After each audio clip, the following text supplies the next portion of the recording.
Assalamualaikum warahmatullahi wabarakatuh. Kali ini kita akan membahas tentang teks eksplanasi. Kita akan lihat apa sih teks eksplanasi itu dan bagian-bagiannya.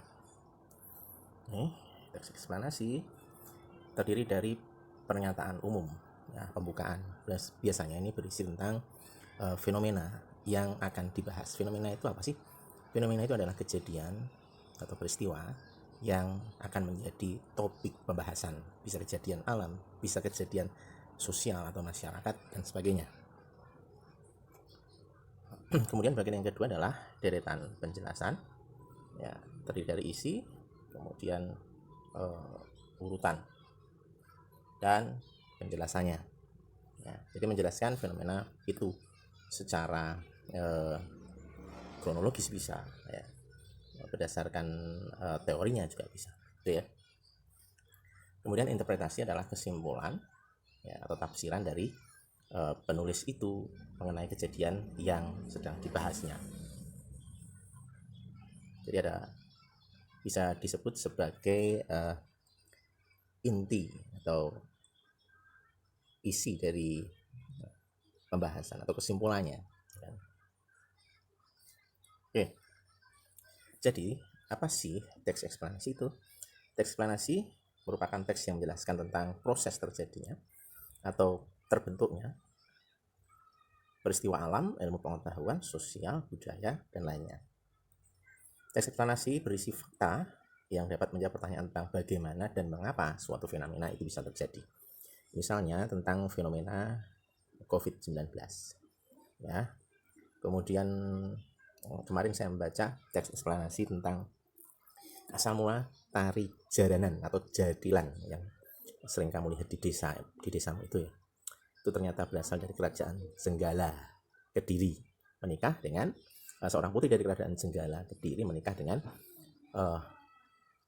seorang kesatria dari kerajaan Wengker atau Ponorogo saat ini. Dan ketika pernikahan itu diiringi dengan pasukan berkuda yang memainkan musik. Dan karena meriah, diabadikan menjadi tarian jaranan. Itu yang kemarin saya baca.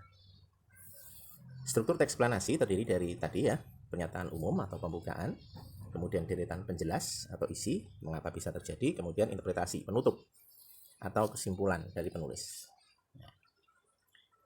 Jadi misalnya tadi, ya, kenapa kok COVID bisa menyebar, kesimpulannya apa biar tidak menyebar, misalnya begitu, ya. Kemudian tari jalanan, kalau kita di bagian interpretasi, tari jalanan harus kita lestarikan karena apa, ya kan? Tuh. Kemudian kita harus melestarikan budaya yang menjadi kekayaan kearifan lokal, misalnya seperti itu. Pernyataan umum itu berisi informasi singkat tentang apa yang dibicarakan, ya. Jadi mengemukakan permasalahan yang akan dibicarakan. Apa topiknya? Topik atau idenya atau permasalahannya atau temanya tentang apa. Kemudian bagian deretan penjelas berisi urutan atau urean atau penjelasan tentang peristiwa yang terjadi. Kok bisa seperti itu, kronologisnya bagaimana, kok bisa ada tari jaranan di Jawa Timur, Pacitan, Ponorogo. Itu ternyata asalnya dari peristiwa sejarah itu namanya kronologi atau urutan peristiwa. Kemudian yang terakhir adalah interpretasi, pendapat singkat penulis tentang peristiwa yang terjadi. Gitu. Contohnya ini sudah ada, nanti PowerPoint-nya bisa kamu baca, nanti akan saya share. Tentang fata morgana itu apa? Misalnya kamu saat ini naik sepeda motor, panas, ya, kemudian di aspal itu di jauhan seperti kamu melihat air. Itu namanya fata morgana. Kalau kamu dekati nggak ada. Itu karena udara yang panas, ya, memuai. Kemudian molekul-molekulnya itu bergerak-gerak. Ini penjelasannya ada di sini. Kenapa bisa terjadi fata morgana? Penjelasannya ada di paragraf kedua. Di deretan penjelas ini kemudian disimpulkan di interpretasi. Oke. Nanti akan ada tugasnya. Tugasnya sangat mudah. Kalian nanti bisa mengerjakan.